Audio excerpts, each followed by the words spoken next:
আসলে অসুর তো অসুর, মানুষ কখনো অসুর হতে পারে না। ডক্টর ইউনূস, তারপরে হচ্ছে ট্রাম্প, এরা তো মানে মান্যগণ্য ব্যক্তি, এদেরকে আসলে এভাবে করাটা উচিত হয়নি। খুবই খারাপ, এটা খুবই খারাপ করেছে, এটা আমরা একদমই সমর্থনযোগ্য না। এবং যিনি করেছে তার রুচিজ্ঞানেরই একটা কোনো দুর্বলতার কারণে।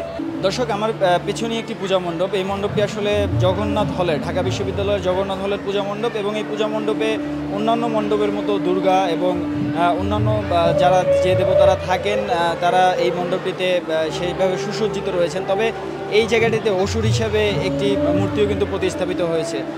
ভারতের একটি ঘটনা আপনাদেরকে স্মরণ করিয়ে দিতে চাই। সেখানে অসুর হিসাবে ডক্টর মোহাম্মদ ইউনূস এবং ডোনাল্ড ট্রাম্পকে তারা অসুর হিসেবে উপস্থাপন করেছিলেন। এবং এই ঘটনাটি আসলে বাংলাদেশের যারা সনাতনী ভাই বোন রয়েছেন তারা আসলে কিভাবে দেখছেন, এই ব্যাপারটি একটু জানার চেষ্টা করব। ব্যাপারটা আসলে ভালো হয়নি, কারণ আসলে অসুর তো অসুর, মানুষ কখনো অসুর হতে পারে না। তো এখন তাদেরকে যেহেতু অসুরের রূপ নিছে, এটা আসলে ভালো করেনি ব্যাপারটা। তাদেরকে মানে ডক্টর ইউনূস, তারপরে হচ্ছে ট্রাম্প, এরা তো মানে মান্যগণ্য ব্যক্তি, এদেরকে আসলে এভাবে করাটা উচিত হয়নি। এটা আসলে যার যার ব্যাপার, কিন্তু আমরা মনে করি যে এটা আসলে ঠিক না।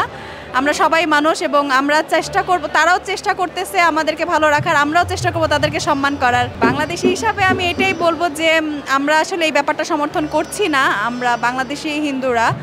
তো আশা করব যে ওনারা বুঝবেন যে ব্যাপারটা আসলে ঠিক হয়নি। আমার কাছে মনে হয় যে সবার তো আসলে মেন্টালিটি সেম হবে না, বা সেম যে হবে এটা আশা করাও আমাদের উচিত না। সো আসলে এটা আমাদের পূজার ঐতিহ্য না, বা কোথাও বলা নেই যে এরকম বিকৃত করতে হবে। যারা করেছে সেটা তাদের নিজেদের মানসিকতা থেকে করেছে। আবার মানে এটাকে যারা ধর্মীয় দিকে টেনে নিবে, এটাও আমার মনে হয় তাদের মানসিকতা থেকেই আসবে, সেটাও উচিত না। এটা ব্যক্তিগত আক্রোশ থেকে বলা যেতে পারে।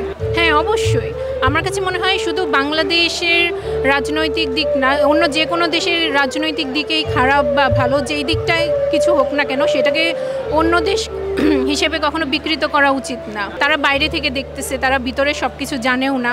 এবং এইটা আমাদের অসুর একটা হচ্ছে আমাদের খারাপ শক্তির প্রতীক। সেখানে যদি এরকম একজন পাবলিক ফিগারকে সেই রূপটা দেওয়া হয়, এটা আসলে তাকে অনেকাংশে বিকৃত করা, এবং এটা আমাদের কাছেও লজ্জাজনক। খুবই খারাপ, এটা খুবই খারাপ করেছে, এটা আমরা একদমই সমর্থনযোগ্য না। এবং যিনি করেছে তার রুচিজ্ঞানেরই একটা কোনো দুর্বলতার কারণে। আমরা খুব শান্তিতে আছি এবং আমরা সবাই মিলে আছি, এটাই হচ্ছে সার্বজনীন পূজার মাহাত্ম্য।